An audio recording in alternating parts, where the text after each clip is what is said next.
चल। मेरे दादा के दोस्त और हल्का के लोगों, तुमने मुझे हरा कर अच्छा नहीं किया है।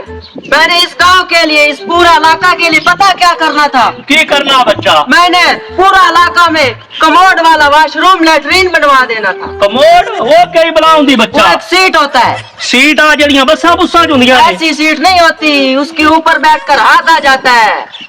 यानी कि हुण असीं घरे बैठे ही वो जंगल पानी करना। हाँ। बा मुड़ चंगा ही होया तू हार गई। चलो बाहर जाने नाल पैर खुले हो जाते ने, बच्चा साडे जोड़ मारे जावे। ऐसा नहीं है, उसके आराम से बैठता है उसके ऊपर और सुकून से हाँकता है लोग। ऐसा मोड़ आप तो बड़ा नुकसान कर बैठे हैं जी। बहुत नुकसान किया है। आप जलील हो गए। मेरे दादा ने क्या क्या नहीं दिया, ये खंबा दिया, ये तारे दिया, ये सड़कें दिया। बच्चा किधरे निगे आंधी पई तार? वो उधर से जा रहा है तारे। वो किधरे बारो बार बाईपास ही जा रही है। वो आपके गांव में भी बिजली उसका आ रहा है। बिजली कितने बच्चा आंधी? आप लोगों को समझ नहीं आया इतना कुछ किसने बनवाया? मेरे दादा ने बनवाया। ये इज्जत किया है तुम लोगों ने। मैंने क्या क्या सोचा था, लैट्रीन सोचा था और भी बहुत कुछ सोचा था, लेकिन आप इसके काबिल ही नहीं हो।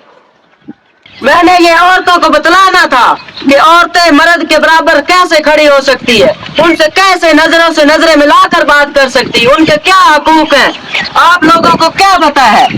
ये लोग जो है यही करने वाले, ये बतलाएंगे औरतों को हकूक। मैं एक औरत हूँ और औरत का दर्द समझ सकती हूँ। मैंने उनको सब हकूक देना था। चंगा बच्चा तू हकूक देना अगे आवे कि ना मेरे डोटे सारिया डोइया ते चमचे बच्चे नहीं। जे दूजी बारी सालण मंगीए तो अगे ही डोडिया ते मारते ने।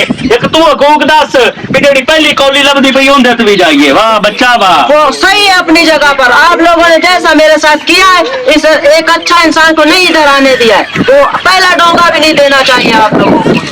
पहला डोंगा नहीं देना चाहिए। बहुत तू दादे दे दोस्तों का ख्याल रखना भी। दादे दे दोस्त भूखे मरन आने ना तू पहला डोंगा। आप लोगों ने मेरे साथ अच्छा सलूक किया है। मेरे दादा ने क्या क्या नहीं किया। तू तेरा मोड़ो चलो हुण तो जेड़ी होनी है हो गई। अगली बार तेरे नाल कोई हब सब करसा है।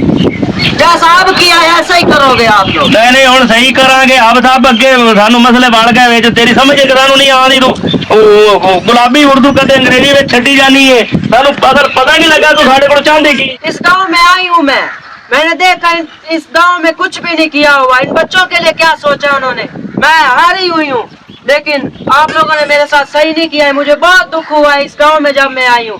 मैं पार्क बनवा देती, बच्चों के लिए घसीटियां लगवा देती। बच्चे घसीटते जाते उनके ऊपर।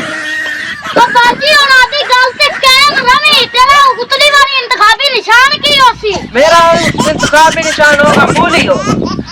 उतली वाली ऐसी जेने ना मूली तू तो मोर पे भी नास है, तू तो लूण भी लावांगे।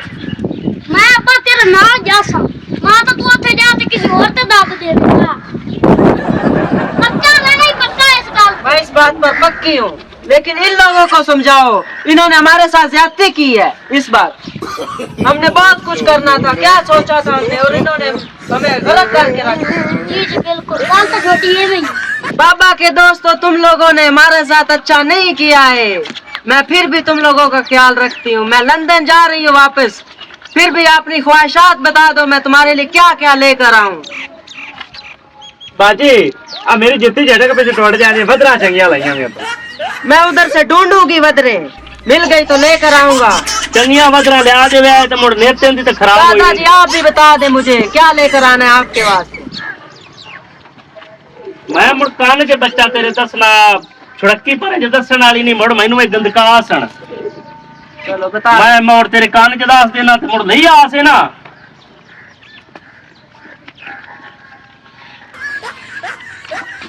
की होया बच्चा?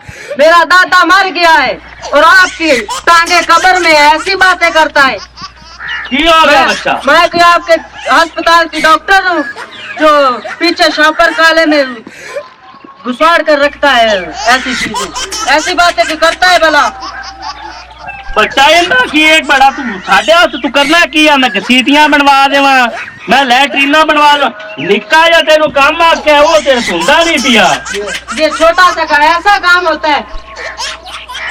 इनू आख दिए ना जफरी रंगे नु किते ना छद्दी रंगे नु आख दिए। बच्चा लंघदे टपदे 20 रुपये दिए ते भी लिया देंदा। साडी रात लंघ जाती है। शर्म आनी चाहिए आप लोगों को। ऐसा कोई मैं इस काम के लिए बैठी हूँ इधर, शर्म नहीं आता है तुमको? ਤੇ ਫਿਰ ਤੂੰ ਕਿਹੜੇ ਕੰਮ ਵਾਸਤੇ ਬੈਠੀ ਹੈ? बस मैं जा रही हूँ। ਉਹ ਬੈਠ ਜਾ ਬੱਚਾ, ਕਿਉਂ ऐसी ਨਾਰਾਜ਼ ਵੀ ਹੁੰਨੀ ਹੈ? ऐसी बातें करता है कोई? ਜਾ ਮੁੜ, ਤੇਰਾ ਰੋਟੀ ਬਾਜੀ ਦਾ ਟਾਈਮ ਹੋ ਗਿਆ, ਜਾ ਆਦਾ ਪਕਾ। ਸਾਨੂੰ ਰੋਟੀ ਦਾ ਤਾਂ ਟਾਈਮ ਤੇ ਕੀਤਾ ਕਰ, ਹੋਰ ਤਾਂ ਤੇਰੇ ਤੋਂ ਕੀ ਹੋਣਾ।